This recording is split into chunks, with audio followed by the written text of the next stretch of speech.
The damaged front wheel, a metal rim on concentric spokes, had snapped along the weld where the rim had joined itself, and as it had rolled over on itself, it had twisted, causing the wheels to jam and the carriage to stop abruptly.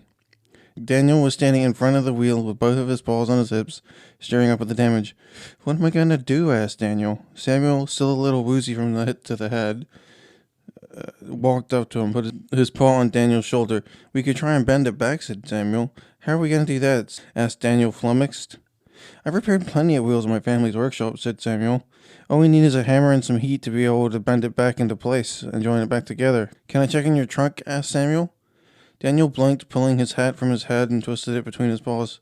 "Sure, if you think you'll be able to help," said Daniel. They walked to the back of the carriage, which leaned at a haphazard angle. Daniel reached up and undid the lock to the trunk and lifted the lid. He began searching inside until he found what he was looking for. Daniel reached in and with both paws pulled out of a heavy toolbox. It was painted the same shade of red to match the color of the carriage. Daniel placed it in the front of the two of them and undid the clasps that held the lid closed and popped the lid up with both paws. Samuel rummaged inside until he found what he was looking for: a heavy pair of gloves, a weighted hammer, and a heavy metal wrench. "This is going to wreck your wrench, okay? But it's going to get the carriage where we need it and back to town," said Samuel. "That's okay. My boss will understand," said Daniel. "What are you going to use to heat the metal?" asked Daniel. "I can't really tell you. I'm going to need you to go and take your lunch, and you're going to need to take it for as long as I say until I'm ready to call you back from it. But I promise you once we're done, your wheel will be as good as new," said Samuel. "I can do that," said Daniel. "You have to promise no matter what not to look. It's extremely important that you don't see what I do to fix this, all right?" said Samuel sternly. "Sure thing, as long as the carriage is back in one piece tonight and I get to keep my job. I don't care how this gets done," said Daniel. "Great. Why don't you take your lunch and walk down the path until you can't see the carriage any longer, and we'll come get you once we're done," said Samuel agreeably. "Sure thing, sir," said Daniel. He quickly began walking around to the front of the carriage, grabbed his lunch from inside the driver's compartment, and then began walking down the road until he disappeared from view. Once he was completely gone from sight, Samuel turned down to the lantern hanging at his waist. "Chibri, you there, buddy?" asked Samuel. The lantern glowed faintly, the curtain slid back, and Chibri's eyes could be seen facing out of the lantern. The door opened a crack. "I'm here." "What's going on?" asked Chibri. "Well, we've had a little accident, and I could really use your help," said Samuel. The door shot open, and Chibri was out and in the open at full size at record speed. "I'm happy to help, Sam. Let me know how I can be of service," said Chibri, smiling exuberantly. Rowan stood there, grim-faced, and walked up to Chibri. "So, you're the elemental that caused all the trouble in the woods, then," said Rowan. Chibri blinked, taken aback. "Trouble? What trouble did I cause exactly?" "I was given to Samuel because he's special, that's all," said Chibri, bridling at the accusation. "Just make sure you're not causing any trouble for any of us, at least of all Samuel," said Rowan. He raised a finger and poked at Chibri. He pulled it back and yelled in pain. "Yow, that's hot!" He placed his finger in his mouth and sucked on it tenderly. Samuel blinked. "It burned, Chibri. You burned him," said Samuel, dumbstruck. "I can burn anyone I want," said Chibri smugly. "Please don't burn our friend," said Rose.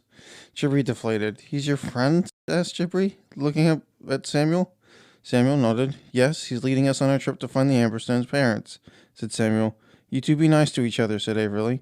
"I will be if he will," said Chibri, crossing her arms in front of her. "As long as it doesn't set fire to me while I sleep, I don't have any problem with it," said Rowan, still sucking on his scorched finger. I'm a she," said Chibri. "Sorry, she," said Rowan. "Her name's Chibri," said Samuel. "Right, and I'm Rowan," said Rowan. "It's nice to meet you, Rowan," said Chibri, holding out one hand towards the mouse. Rowan hesitated slightly before extending his own paw. They shook. Rowan's paw didn't burn. "Nice to meet you too, Chibri the elemental," said Rowan. Chibri turned back to Samuel. "What is it that you need my help with?" asked Chibri. "You see that wheel? I need your help reshaping it. We're going to reheat it, and I'm going to smack it back into place with this hammer," said Samuel, holding up the small hammer he had. "Then, once it's in the right shape, I'm going to ask you to weld the pieces together again so we can keep the carriage going and make it to the edge of the woods before nightfall." Chibri nodded. "And you need me to keep the temperature the right way so it bends properly?" asked Chibri. "Exactly," said Samuel. "Too hot and the wheel will start to drip and we'll never get out of here. Too low and it'll cause the wheel to weaken and become brittle. So I need you to heat it until I say so and keep it at that heat represented by the color of the metal while I whack it back into place. Can you do that, you think?" "Oh, sure, I can do that for you, no problem," said Chibri. "Okay, guys, I'm going to need your water skins, please, and then I'll need you to clear out of the area so we can get to work and keep you safe while we work, said Samuel. The others walked to the trunk of the carriage and gathered their water skins and were attached to the rucksacks and handed them to Samuel, who loosened the caps, readying them if he needed them, and put on the gloves. Stand here, Chibri, and let's get this metal warmed up, and we'll start working along its length, said Samuel.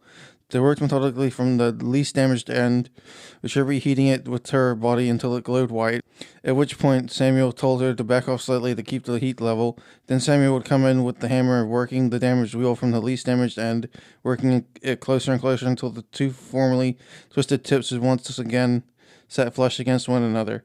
When both sides of the rim were seated flatly against each other, Samuel had Chibri create a tiny hot point and run it along the length of the joining faces, welding the rim to itself, which he cooled with the bottles of water and methodical gushing bursts. He was covered in a fine layer of sweat when he was done. The group clapped and cheered as he finished up and walked over. We'll have to wait a while for it to cool enough to put weight on, said Samuel. Yes, but it saves us many hours of walking, and we're not going to leave poor Daniel stranded in the middle of the woods responsible for a busted carriage, said Rose. Samuel smiled at her and wiped the sweat from his forehead with the back of his gloved paw. I'll go and get Daniel then, said Samuel. Yeah, he's probably a bit lonely sitting in the woods, said Averly, smiling. Chibri, you did an amazing job, but I've got to ask that you go back in the lantern for now. You'll be able to come back out later tonight once we've gotten dropped off for the day, said Samuel, smiling at Chibri. Yes, you did a wonderful job, said Rose. The wheel looks brand new, said Barklin appreciatively. Chibri smiled. Oh, thanks, guys. All right, Sam. I'll be back out in a few hours. Looking forward to it, said Chibri. She shrunk down and went back into her lantern, closing the door behind her. The curtains closed tightly and the lantern stopped glowing. Samuel gently patted the lantern in appreciation and began walking down the road in the direction that Daniel had traveled. He found Daniel sitting under a tree eating a sandwich. Daniel had watched him walk up, finishing his sandwich as quickly as he could, and got up, wiping his paws on his pants as he got up. All fixed then? Asked Daniel, chewing his last mouthful of sandwich. Yes, it's just got to cool down for a while until we can roll the carriage weight on it. It should hold on pretty well, though I wouldn't bring it up to full speed before getting back to town, said Samuel. All right, I'm ready to head back then, said Daniel. Great, said Samuel. They walked back through the woods and found the group sitting by their carriage enjoying their lunch on the side of the road. We thought we might as well eat our lunches, said Rose, munching on dried vegetables. That sounds like a plan. I'll go and cool the wheel again and then join you, said Samuel. Samuel walked to where he left the water skins, taking one of the fuller ones and moved to the reworked wheel. He gently tapped the wheel with one paw, testing to see how warm it was. It was still too warm to ride on, but it was cooling properly. He opened the skin and squirted jets of water down the length of the worked area until he was satisfied it was properly drenched. He did the same for the underside. It dried slower than it had the first time, which pleased him. He walked back to the water skins, placing the now lighter container back with the others, then back to the trunk to gather his lunch. He moved over and sat next to Rose and Averly and opened his meal. It revealed a small portion of dried vegetables, a small container of almond and peanut paste, crackers, and a serving of blackberry preserve. There was also a small paper packets of salt, pepper, and one marked seasoning. He bit into one of the vegetable pieces. It resembled the color and texture of a sliced carrot, but it was rather tasteless. They're not much on taste, are they? Asked Samuel, chewing his piece of what he assumed was carrot. Rose smiled at him. Try adding some of the seasoning packet to it. It makes it taste like roast vegetables, said Rose, tearing off a large chunk of what looked like a potato and chewing it happily. Samuel tore the corner of the packet with his teeth and spat it back into his paw. He sprinkled some multicolored granular powder onto the carrot and bit into it, tearing off a piece of it with his teeth, and chewed it. He smiled. It does taste much better, said Samuel, quite impressed. See, told you, said Rose, who had finished her potato and was spreading her nut paste onto one of the crackers. They ate their rations and enjoyed the quiet forest while they waited for the wheel to cool. Samuel checked on it periodically, cooling it until the water skins were nearly empty. Rowan asked if he could drink from one of the two remaining skins, and Samuel agreed. Yes, it can air cool for the remaining 20 minutes. It's almost good to go as it is now, said Samuel. They were standing next to the wheel, and Samuel was running his paw over the worked section. It was cool to the touch. He was just waiting for the inside of the wheel to cool a little further before they rolled on it. We can at least right the carriage now, said Samuel. Daniel and the others all moved around the corner of the carriage and sat haphazardly above the road. If we work our way up the side of it, it should just fall to the road easily enough, said Averly. Yeah, let's try that, said Barklin. They spread out along the carriage, Averly and Barklin being the tallest, going nearest to the reworked wheel. Daniel and Samuel stood on either side of them, holding onto the side of the carriage where they were able. Rowan and Rose stood the farthest from the wheel, nearest the opposing wheel's fenders. When they were all in position, Samuel got them ready. Okay, on three. We're all going to pull and step backwards at the same time. The carriage is going to right itself under its own weight, so stand clear of it as quickly as you can. If the wheel is repaired, it should hold on as it repositions itself. If not, the wheel will likely crack and we're at square one again. Ready? Asked Samuel. Ready, replied the group. On three, said Samuel. 1, 2, 3. Everybody pulled down on the carriage, their weight pressing down on it. The carriage leaned and then began falling back into place, quickly bouncing onto the reworked wheel. The wheel took the weight of the carriage, which bounced up and down twice before settling on the road and coming to rest, dust settling around the bottom of the carriage. Good job, everyone, said Rowan, clapping dust from his paws. Samuel checked the wheel along the new weld to see if there were any issues. He was satisfied that it held without any cracks or stretching. It looks like it held up pretty well, said Samuel. That's great, said Averly, clapping Samuel on the back. Samuel smiled. Samuel checked to see where Daniel was and saw that he was on the opposite side of the carriage. He tapped the lantern. The door cracked open slightly. Samuel looked down. Thanks for your help, Chibri, said Samuel. Chibri smiled could be seen momentarily, then an orange eye shone out through the crack and she winked. The lantern door closed with a click. Samuel patted the lantern affectionately. Daniel walked back around. There's no damage to the other side of the carriage, thankfully, said Daniel. That's wonderful news, said Barkley. Yes, it means I won't get in too much trouble with my boss for the damaged wheel, said Daniel, smiling appreciatively. It did weaken the wrench quite a bit, heat treating it like that, said Samuel. Walking over to where he had left the tools with the water skins and picking them up, he brought them back to the carriage where Daniel was standing. That's all right. My brother is one of the mechanics in the shop. It'll get put in the scrap pile as a damaged tool so that it won't be a problem. I think they'll just be appreciative that we got the carriage back from the woods without having to call out a repair team, said Daniel. You're probably right, said Rowan. Would you all like to get back in the carriage and get comfortable and we can get going again? Asked Daniel. Sure, said Rowan, walking over to the passenger door. The others followed him. Daniel walked up to the door and opened it for them and stepped down. They clambered into the compartment, which had warmed in the afternoon sunshine. Daniel started the carriage. It hissed to life. Daniel started pulling the carriage forward slowly. Samuel moved towards the partition and tapped on it.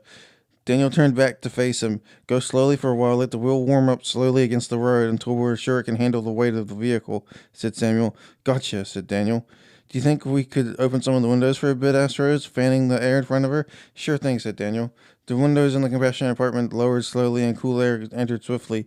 Rose smiled. Thank you, said Rose, smiling. Daniel nodded.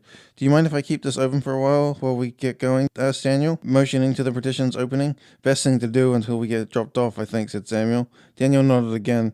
They rose slowly for half an hour, making sure that the wheel could handle the weight of the carriage properly. Samuel had Daniel pull the carriage over and check the wheel when they had traveled a significant distance.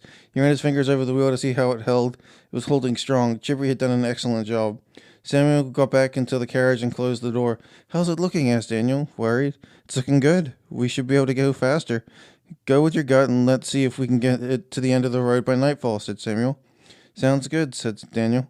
Daniel increased the speed of the carriage until they were humming along the dirt road, the trees zipping by them in a spurt of greens, yellows, and orange blurs.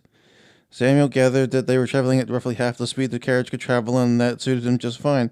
He thought the work he did would hold up, but there was always a slight pang that it could backfire if they hit a stone or a rock, or the metal had become brittle or hadn't cooled properly, like he had been taught from his father when he was a child. He thought that they would stop in an hour or two and he would check the work again and see if the wheel was showing any signs of warping along its length. He let Daniel know that's what he wanted to do and Daniel nodded. Samuel sat back and tried his best to relax. He tried to distract himself from his worries by staring at the others as they sat in their seats, staring out the windows, at the woods as they passed by. His eyes fell on Rose and he smiled. His worries floated away as he settled into his seat. Rose watched the tree line spread in and away from the road, watching the colors spread out from greens, yellows, and oranges that summer brought out towards fall, and breathed the smell of the forest. The carriage had cooled considerably when the windows opened, and she was enjoying the wind rushing over her face as they continued down the road. She turned back towards the compartment when her face became too chilled to be comfortable to see what the others were doing, and saw that Samuel was staring at her. She smiled, blushed gently, and winked at him. Samuel smiled back at her, winked, and waved at her. Rose looked down at her paws and placed them in her lap, looked at the others in the carriage to see what they were up to. Rowan was sitting stoically as he had been previously, as though nothing had happened in the last few hours. Avery was once again bent over her armrest, scrawling runes on a piece of paper, with her face mere inches from her little black book, which was in her lap. Barkley had changed books to a larger cloth-bound book, this one bound in a bright purple fabric with a green snake imprinted on the front cover. He looked quite deeply involved in the book, unaware of Rose's eyes upon him. Rose turned her attention to Samuel and smiled up at him. Samuel had his sketchbook in his lap and was holding it up in a want-to-have-a-look manner. Rose smiled and nodded. Samuel passed the sketchbook over to Rose. She flipped through the book, opening to the page where Samuel had left his pencils. There was a deep red line where the pencil had marked the page when the sketchbook had crashed against the wall, and the carriage wheel had broken, and the page was slightly crumpled. Rose flipped back through the pages, revealing sketches of Averley laughing, Barkland smiling, Rowan sitting stoically, spider-webs coming off of him comically against the seat. Rose laughed, holding her paw up to her face and smiling. Samuel raised his eyebrows and smiled. Rose mouthed the word Rowan to him, and he laughed. "Oh, right," he mouthed back, and smiled again. Rose flipped back to the sketch of the drinks container and tray, studying it for a while, then turned the page back one more to reveal the sketch of her sleeping. She gasped slightly. The sketch was wonderful. She looked peaceful as she laid down between the armrests of the overstuffed plush seat, and she could swear that she could almost look to be breathing. "It's great," Rose whispered, holding the sketch up to Samuel. "Thanks, I really wanted it to be good," said Samuel, proud and slightly embarrassed. "No, it's really wonderful."